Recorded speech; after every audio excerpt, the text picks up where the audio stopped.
and perhaps in quiet moments, they understood that they had been privileged to serve with a weapon that represented something larger than itself, a symbol of ingenuity and determination, of pragmatic problem-solving and industrial might, of democracies willing to adapt and innovate to defend themselves.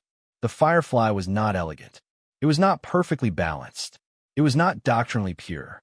But it was effective, and in war, effectiveness is the only metric that ultimately matters. The Japanese engineers who scoffed had not understood this truth until combat wrote it in fire and steel across the battlefields of Europe. By the time they filed their reports, the lesson was already clear to anyone willing to see. The 17-pounder rounds that pierced Tiger armor at 1,500 yards carried not just tungsten and explosive, but the weight of nations that had learned to transform industrial capacity into military victory. That transformation, more than any single weapon or tactic, decided the war's outcome. And on cold European mornings, when Firefly crews climbed into their tanks and prepared for another day of hunting, they carried that truth with them, that sometimes the ungainly solution, the pragmatic adaptation, the hybrid weapon cobbled together from available components, can become exactly what is needed at exactly the right moment. The Firefly was that weapon. Its legacy endures in the simple, profound recognition that innovation is not always elegant, that effectiveness transcends aesthetic perfection, and that the will to adapt often matters more than the purity of design. The war moved on. The Fireflies rolled forward, and the Japanese engineers returned home to a nation that would soon learn, through atomic fire and unconditional surrender, the fullest measure of what they had glimpsed but perhaps not fully grasped in those cold January days, that they faced enemies whose capacity for innovation, production, and systematic application of overwhelming force had become, by 1945, an unstoppable historical tide. The 17-pounder spoke with authority. Those who listened survived. Those who did not became casualties of a new age in warfare, where industrial capacity and adaptive innovation had become as decisive as courage or tactics. The Sherman Firefly, awkward, ungainly, brilliant, stands as monument to that truth and to the men who crewed it through the final savage months of history's most destructive war. January 17th, 1945. Dawn breaks over the frozen fields of northwest Europe, casting pale gold across a landscape transformed by war. The air tastes of diesel smoke and frost. In the distance, the unmistakable growl of tank engines shatters the morning stillness, a sound that has become the heartbeat of this mechanized age. Standing among a cluster of captured German armor at a British field depot near Eindhoven, 3 Japanese military observers in heavy winter coats huddle against the cold, their breath forming white clouds as they examine what the Western Allies call their answer to Germany's Tiger, the Sherman Firefly.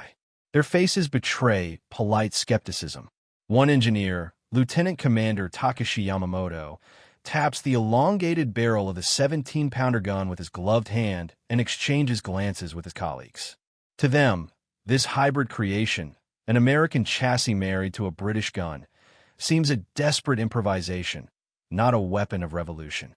But in the mud and blood of battlefields stretching from Normandy to the Rhine, this ungainly machine has already begun rewriting the rules of armored warfare.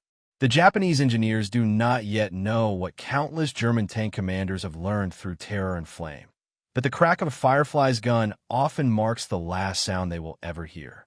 Before we witness the moment that shattered assumptions and altered the calculus of steel and firepower, take a moment now, subscribe to this channel, enable notifications, and join us as we uncover the true stories of innovation, sacrifice, and revelation that changed the course of history. The past speaks to those willing to listen. Will you be among them? To understand how a modified American medium tank came to humble both skeptics and the most feared German armor of the war, we must first comprehend the crisis that birthed it. By the spring of 1942, the Western Allies faced a sobering reality. Their tank forces were catastrophically outgunned. The standard American M4 Sherman, produced in staggering numbers across the industrial heartland of a fully mobilized nation, mounted a 75mm gun, adequate for infantry support, lethal against light armor, but hopelessly insufficient against the newest generation of German heavy tanks.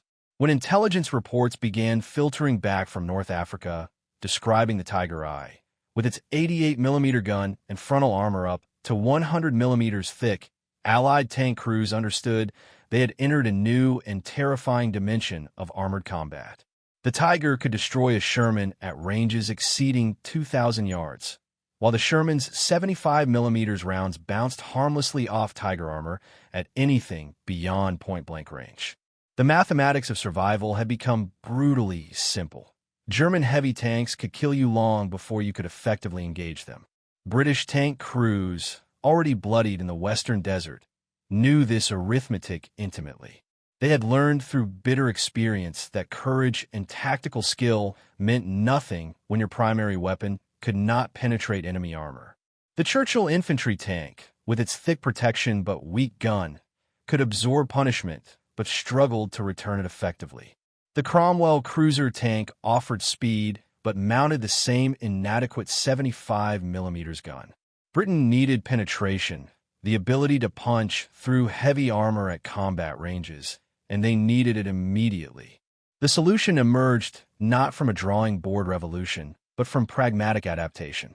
Britain already possessed one of the war's finest anti-tank guns, the 17-pounder, a weapon capable of penetrating 140mm of armor at 1,000 yards using standard ammunition, and even more with specialized tungsten cord shot. The problem was mobility. Towed anti-tank guns, however powerful, were vulnerable, difficult to reposition under fire, and limited in tactical flexibility. The answer seemed obvious: mount the 17-pounder in a tank. But British tank designs of the period could not accommodate the gun's size and recoil forces without extensive redesign, time the Allies did not have as they prepared for the invasion of Europe. Enter the Sherman, America's armored workhorse, produced in quantities that exemplified American industrial might. Over 49,000 Shermans would roll off assembly lines in Detroit, Chicago, and Oakland during the war, a production miracle that German planners could only watch with growing despair. The basic Sherman was mechanically reliable, easily maintained, and available in enormous numbers through Lend-Lease. What if British ordnance officers wondered they could take America's quantity and marry it to Britain's quality of firepower? The technical challenges were substantial. The 17-pounder was a large, heavy weapon, generating tremendous recoil forces. Its barrel was so long that it would extend far beyond the Sherman's normal gun position, affecting balance and creating ground clearance issues. The turret ring would need modification. The gun's recoil mechanism would have to be redesigned. The internal turret space would become cramped, requiring the elimination of one crew member and creative ammunition storage solutions. But by early 1944, British engineers had solved these problems through a combination of ingenuity and determination. The gun was rotated on its side, its recoil system modified, and the turret interior reorganized. The result was ungainly. The Firefly's barrel was so long that crews learned to camouflage its distinctive silhouette by painting white stripes on it to break up the outline. But it was effective. The first Firefly units reached British and Commonwealth armored regiments in early 1944, just months before D-Day. Standard practice allocated one Firefly to each troop of 4 Shermans, creating a tactical arrangement where 3 standard 75mm Shermans would support and screen the single, precious Firefly, which would handle any heavy German armor encountered. German tank commanders quickly learned to identify and prioritize Fireflies, targeting their distinctive long barrels first in any engagement. Firefly crews, understanding they were marked for special attention, developed their own counter-tactics, often holding their fire and letting the 75mm Shermans engage first, remaining concealed until German heavy armor revealed itself. This was the weapon system that Japanese observers encountered in January 1945, viewing it with the analytical detachment of engineers whose nation had pursued a different path in armored warfare. Japan's own tank development had focused on lighter vehicles suited to operations in China and the Pacific Islands, Where infrastructure could not support heavier designs and naval transport tonnage remained limited. Japanese tank doctrine prioritized infantry support over tank versus tank combat, a philosophy that had seemed sensible given their operational environment. The Type 97 Chiha medium tank, Japan's most numerous design, mounted a 57mm gun adequate against Chinese forces but obsolete by European standards. Even Japan's heaviest tanks in development, the Type 3 Chinu and the experimental Type 4 Chi-2, mounted guns equivalent to the standard Sherman's 75mm, respectable but not revolutionary. Viewing the Firefly through this doctrinal lens, the Japanese observers saw an awkward compromise, an overpowered gun forced into an inadequate chassis, a weapon that seemed to violate principles of balanced design. Their technical assessments, recorded in reports sent back to Tokyo, reflected professional skepticism. The long barrel would be vulnerable to damage. The reduced crew would limit combat effectiveness. The recoil forces would accelerate mechanical wear. These were not unreasonable observations from engineers working within their own paradigm. What they failed to grasp, what only combat could reveal, was that the Firefly represented a fundamental shift in how the Western Allies approached the problem of armored warfare, not through incremental improvements to balanced designs, but through decisive superiority in the single most critical parameter, the ability to kill enemy tanks at range. The German tank commanders who encountered Fireflies in combat learned this lesson through experiences that branded themselves into memory for those who survived. Consider the testimony of Obersturmführer Hans von Luck, commander of a Tiger company in the 21st Panzer Division, recorded in post-war interviews. We had grown accustomed to the sound of Allied shells bouncing from our armor. It was almost routine. We would see the muzzle flash from a Sherman, hear the clang of the impact, and continue our approach knowing we could engage and destroy them at our leisure. Then came a different sound. Not a clang, but a tearing, shrieking impact. The first time I heard it, a Tiger 300 meters to my left simply exploded, its turret blown completely off the hull. I had not even seen the enemy tank. That was when we began to fear the Sherman with the long gun. This testimony, delivered without emotion years after the war's conclusion, captures the psychological revolution the Firefly created. 4 German tank crews who had grown accustomed to technical superiority, who had learned to rely on the protective embrace of thick armor plate and the reaching power of their 88mm guns. The appearance of a weapon that negated these advantages was profoundly disturbing. War is as much psychological as physical, and the confidence that comes from superior equipment is a tangible combat multiplier. The Firefly stripped that confidence away, forcing German armor into defensive mindsets and reactive tactics. The technical specifications tell part of the story. The 17-pounder gun fired a 17-pound, 7.7 kilogram, armor-piercing projectile at a muzzle velocity of 2,900 feet per second using standard ammunition. With tungsten-cored armor-piercing discarding sabot rounds, APDS, that velocity increased to 3,950 feet per second, giving the projectile tremendous penetrating power. At 1,000 yards, the 17-pounder could penetrate 140 millimeters of armor plate at 30 degrees from vertical, sufficient to punch through the frontal armor of a Tiger I or the side armor of a Tiger II.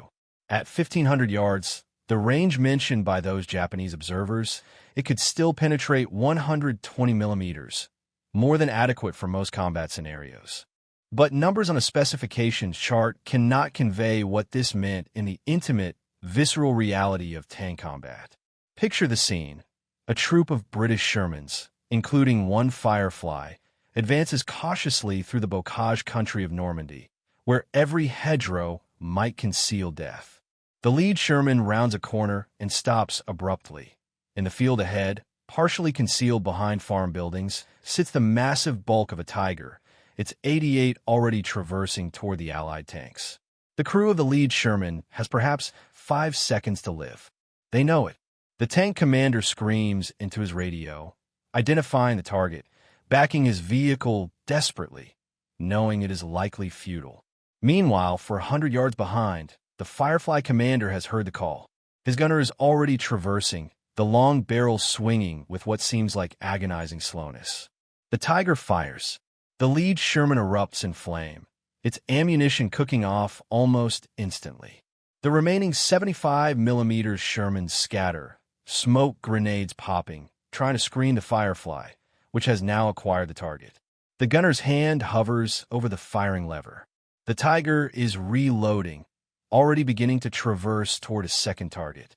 Range, 800 yards. The Firefly fires. The 17-pounder's report is distinctive, a sharp, violent crack, quite different from the deeper boom of the 75mm. The tracer streaks across the field. 1 second. 2. Impact. The tungsten cord penetrator strikes the Tiger's frontal armor at a slight angle. The tremendous kinetic energy focused on a point smaller than a coin. The armor resists for a microsecond, then fails catastrophically, the penetrator punching through in a spray of molten metal and spalling fragments. Inside the Tiger, the crew has no time to understand what has happened. The penetrator caroms off internal components, igniting ammunition, vaporizing hydraulic fluid. The Tiger doesn't explode, not immediately. Instead, flames begin licking from every hatch and vision port as secondary fires spread. The crew, those still capable of movement, abandon the vehicle in seconds. The mighty Tiger, the machine that had seemed invulnerable, sits immobilized and burning.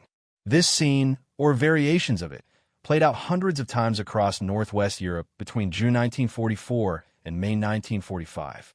Fireflies earned fearsome reputations among German armored forces.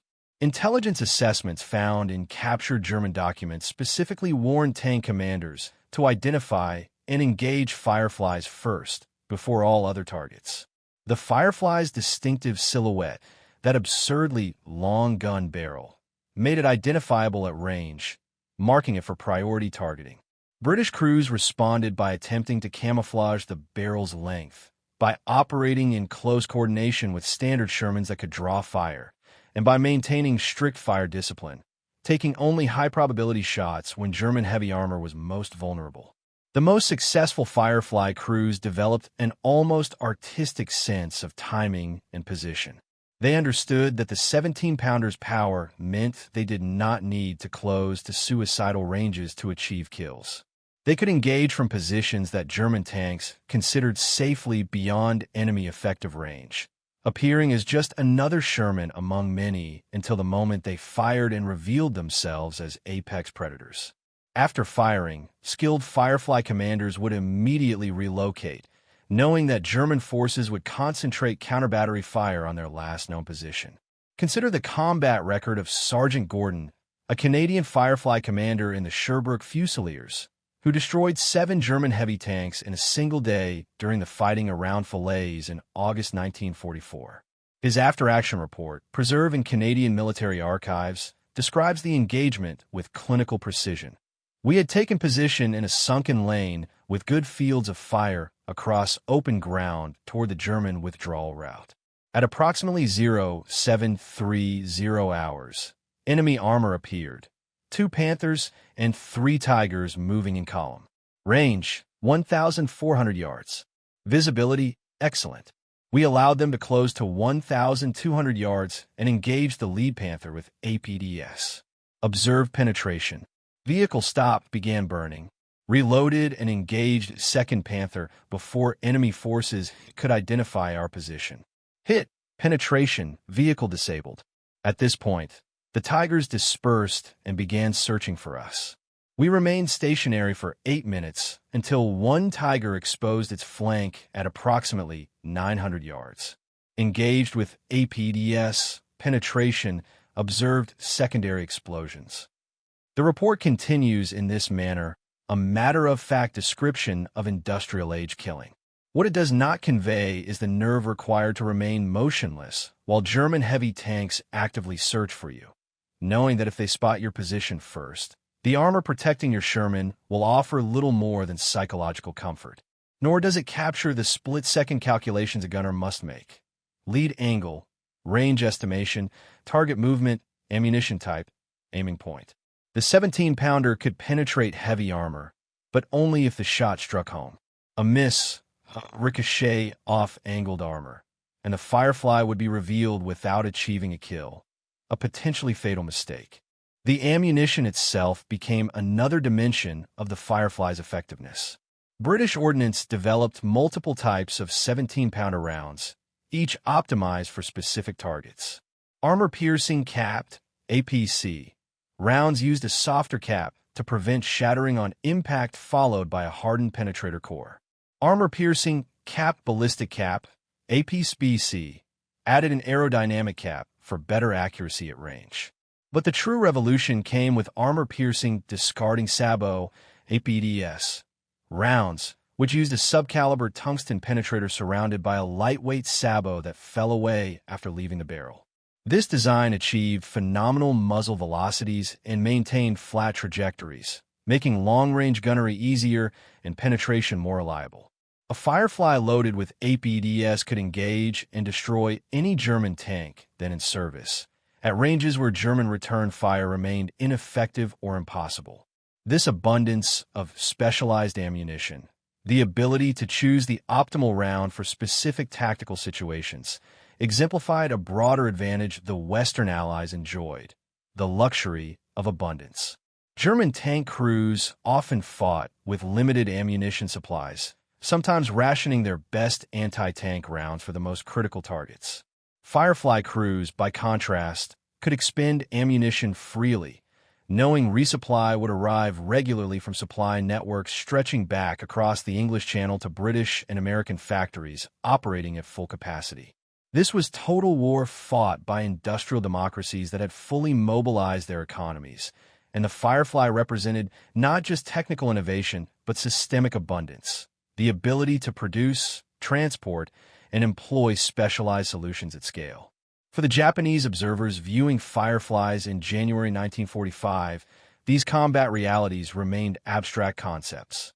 They saw the weapons system divorced from its context of use, evaluating it against criteria drawn from their own experiences and doctrines. Their skepticism was not foolishness, but rather the natural limitation of perspective, the difficulty of understanding a solution designed for problems you have not directly experienced. Japanese armored forces had never faced the mass tiger and panther formations that made the Firefly necessary. Their battles had unfolded in different terrain against different enemies with different capabilities. From their vantage point, the Firefly appeared over-specialized, a weapon that sacrificed balanced performance for narrow superiority in a single dimension. What they could not see, what required the harsh education of combat to reveal, was that in mechanized warfare, dominance in the critical dimension of killing enemy armor could outweigh all other considerations. A tank that could destroy enemy heavy armor at 1,500 yards while remaining effectively invulnerable to return fire at that range had achieved something approaching tactical invincibility in its primary role. The Firefly's awkwardness, its cramped turret, its vulnerable gun barrel, its reduced crew, all these apparent weaknesses became acceptable trade-offs for decisive superiority in the only metric that ultimately mattered, the ability to win the tank versus tank engagement. This lesson, that revolutionary effectiveness could justify apparent imbalance, was one the Western Allies had learned through painful experience. The Sherman itself embodied a similar philosophy, mechanically reliable, easy to maintain, simple to produce in vast numbers, even though its armor and armament were not individually superior to German designs. The Sherman was good enough, available in overwhelming quantities, and supported by comprehensive logistics that kept them running. The Firefly took this philosophy further. Take what works, the Sherman chassis and mobility. Identify the critical capability gap, anti-heavy armor firepower, and implement the most effective solution regardless of aesthetic elegance. By early 1945, Firefly production had reached substantial numbers. Over 2,000 would be produced by war's end, serving in British, Canadian, Polish, and other Allied armored units. American forces, interestingly, declined to adopt the Firefly despite British offers to provide them. American armor doctrine remained committed to the tank destroyer concept. Specialized anti-armor vehicles like the M10 and M36, that would handle enemy tanks while regular Shermans focused on infantry support. This doctrinal difference reflected divergent philosophies about armor employment, but British and Commonwealth crews who fought in Fireflies generally considered themselves fortunate to have the long-gun tanks. When the choice came to engage a Tiger or Panther, they wanted the 17-pounder. The combat debut of the Firefly in Normandy had provided dramatic proof of concept. During Operation Goodwood in July 1944, British armor pushed deep into German defenses south of Caen, encountering heavy resistance from dug-in Panthers and Tigers. In the intense fighting, Fireflies proved their worth repeatedly. The account of Trooper Joe Ekins, a Firefly gunner in the 1st Northamptonshire Yeomanry, offers remarkable testimony. On August 8, 1944, Ekins destroyed 3 Tigers in a single engagement near Saint-Aignan-de-Crampsnil, including the tank of SS-Obersturmführer Michael Wittmann. The legendary German tank is credited with over 130 Allied tank kills. Ekins spotted Wittmann's Tiger at approximately 1,000 yards range, engaged with an APDS round, and achieved a catastrophic penetration that killed Wittmann and his crew instantly. The hunter had become the hunted. The ace who had terrorized Allied armor for 3 years met his end from a weapon that rendered his Tiger's formidable armor insufficient protection. This engagement, more than any other, symbolized the Firefly's impact on armored warfare. Wittmann represented the peak of German tactical armor doctrine: individual excellence, superior equipment, aggressive tactics. His destruction by a relatively inexperienced gunner in what German tankers had considered an inferior Allied tank demonstrated that technical capability could trump tactical skill, that the right weapon system could decisively shift the balance of engagement. The psychological impact on German armored forces was substantial. If even Wittmann, perhaps the most famous Panzer commander of the war, could be killed by a Sherman variant, then no one was safe. The aura of invincibility that surrounded German heavy armor began to crack. As autumn 1944 gave way to winter and Allied forces pushed toward Germany itself, Fireflies continued to prove their worth. In the battles around Arnhem, during the fighting in the Ardennes, where German forces launched their surprise winter offensive across the Rhineland approaches, wherever Allied armor met German heavy tanks, Fireflies provided the decisive counter.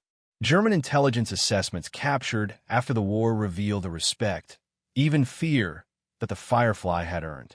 Tactical manuals updated in late 1944 specifically addressed Firefly engagement protocols, recommending immediate withdrawal if encountering Fireflies in situations where German armor did not possess overwhelming numerical advantage or superior tactical position. The symbolic significance of the Firefly extended beyond its tactical effectiveness. Here was a weapon system that embodied the Allied approach to warfare: pragmatic adaptation, combined arms integration, leveraging industrial capacity, and willingness to implement innovative solutions quickly. The Germans had pioneered combined arms warfare and produced individually superior heavy tanks, but their industrial capacity could not sustain production at necessary scales, and their doctrinal rigidity sometimes prevented rapid adaptation to changing battlefield conditions. The Firefly, by contrast, emerged from a system that valued results over doctrinal purity, that could marry British gun design to American chassis engineering, that prioritized getting an effective solution into combat quickly over perfecting an ideal solution eventually. When the Japanese observers completed their inspection tour in January 1945 and returned to their headquarters to compile reports, they faced a conceptual challenge: how to explain what they had seen, how to reconcile the apparent inelegance of the Firefly with its documented combat effectiveness. Their reports, preserved in post-war archives, reflect this tension. They acknowledged the 17-pounder's impressive ballistic performance. They noted the combat records being achieved by Firefly units. But they struggled to recommend whether similar adaptations would serve Japanese armored forces, ultimately concluding that Japanese operational circumstances differed too substantially from European conditions to justify similar investments. This conclusion was both correct and tragically insufficient. Correct, in that Japan's remaining combat operations would indeed unfold primarily in terrain where heavy tank engagements would be rare. Tragically insufficient because the Firefly represented a broader lesson about industrial warfare, adaptation, and the willingness to embrace unorthodox solutions. Lessons that applied regardless of specific tactical circumstances. By early 1945, Japan's position was deteriorating rapidly. American forces were advancing across the Pacific, systematically reducing Japanese defensive positions through combinations of naval bombardment, air superiority, and combined arms-ground assaults. Japanese industry, starved of raw materials by submarine blockade, could not replace losses. Japanese armor, whatever its doctrinal merits in Chinese campaigns, was catastrophically outmatched by American Shermans and tank destroyers. The Firefly, viewed through this broader lens, symbolized what Japan faced: an enemy able to identify problems, develop solutions, implement them at scale, and continually refine approaches based on combat experience. The same systematic industrial approach that produced the Firefly was producing thousands of aircraft, hundreds of ships, millions of rounds of ammunition. The same pragmatic adaptation that led British engineers to mate a powerful gun to an available chassis was driving American development of proximity-fused anti-aircraft shells, long-range strategic bombers, and atomic weapons. The Firefly was not merely a tank destroyer. It was evidence of a way of making war that Japan could not match. Consider the symbolic resonance of that 17-pounder gun barrel, extending absurdly far beyond a Sherman's normal profile. To German tank commanders, it became a symbol of death, a distinctive silhouette to be identified and feared. To British and Commonwealth crews, it represented confidence, the knowledge that they possessed a weapon capable of protecting them against the heaviest enemy armor. To historians examining the war's material dimensions, it exemplifies pragmatic innovation, the willingness to modify existing equipment rather than waiting for purpose-built solutions. To Japanese observers, it should have represented a warning that their enemies could adapt faster, produce more effectively, and deploy solutions at scales Japan could not hope to match. The war would end, of course, in August 1945, not through armored combat, but through strategic bombing, naval blockade, and finally atomic weapons. Fireflies would serve in British forces for years after, including combat in Korea. The basic Sherman chassis would remain in service with various nations well into the 1970s. But the Firefly's true significance transcends its combat record or service life. It represents a moment in military history when pragmatic adaptation and industrial capacity combined to solve a critical tactical problem. When engineers and soldiers worked together to create something that violated aesthetic principles but achieved practical effectiveness. In the final accounting, the Japanese observer's skepticism was overruled not by argument, but by evidence. The Firefly worked. It killed tigers and panthers at ranges those German tanks considered safe. It provided Allied armor forces with a weapon capable of engaging the best German armor on at least equal terms, often superior terms. It proved that quantity, properly upgraded, could challenge quality. The 17-pounder rounds that pierced Tiger armor at 1,500 yards carried more than kinetic energy. They carried the weight of industrial democracies fully mobilized for total war. Walking away from that January inspection, Lieutenant Commander Yamamoto and his colleagues returned to a Japan that was running out of fuel, out of time, out of answers. The reports they filed, meticulous and professional, documented technical specifications and tactical employment. What they could not adequately convey, what perhaps could not be conveyed in any official report, was the systemic disparity those specifications represented. The Firefly was not just a tank destroyer. It was evidence of a way of war that Japan could not counter. Systematic, industrial, adaptive, overwhelming. In the frozen fields of Europe, Firefly crews continued their work, hunting tigers and panthers through the rubble of the Third Reich's collapse. Each shot that connected, each armor penetration at impossible range, each German heavy tank left burning in the snow. They were all proof of a simple truth that the Japanese engineers had witnessed, but perhaps not fully comprehended. That in industrial warfare, the capacity to identify problems and deploy solutions at scale often matters more than individual excellence or tactical brilliance. The 17-pounder gun, that ungainly weapon forced into a chassis never designed to carry it, had become an instrument of revelation. It revealed that American productivity and British innovation, combined through pragmatic collaboration, could create weapons that outmatched anything Axis powers produced. It revealed that armored warfare had entered a new phase where long-range precision firepower trumped heavy armor protection. It revealed that the tide of war had shifted irreversibly, that the industrial might of the Allied powers, once fully mobilized and properly directed, would grind down any opposition through sheer systemic superiority. Years after the war, veterans of Firefly units would gather at reunions. These elderly men who had once been young tank commanders, gunners, loaders, and drivers. They would speak of the Firefly with a mixture of affection and respect reserved for weapons that kept them alive when they should have died. They would remember the sound of that 17-pounder firing, the distinctive crack that announced death to enemy armor. They would remember the cramped turrets, the vulnerable gun barrels, the priority targeting by desperate German forces. They would remember survival. And perhaps, in quiet moments, they understood that they had been privileged to serve with a weapon that represented something larger than itself, a symbol of ingenuity and determination, of pragmatic problem-solving and industrial might, of democracies willing to adapt and innovate to defend themselves. The Firefly was not elegant. It was not perfectly balanced. It was not doctrinally pure. But it was effective, and in war, effectiveness is the only metric that ultimately matters. The Japanese engineers who scoffed had not understood this truth until combat rode it in fire and steel across the battlefields of Europe. By the time they filed their reports, the lesson was already clear to anyone willing to see. The 17-pounder rounds that pierced Tiger armor at 1,500 yards carried not just tungsten and explosive, but the weight of nations that had learned to transform industrial capacity into military victory. That transformation, more than any single weapon or tactic, decided the war's outcome.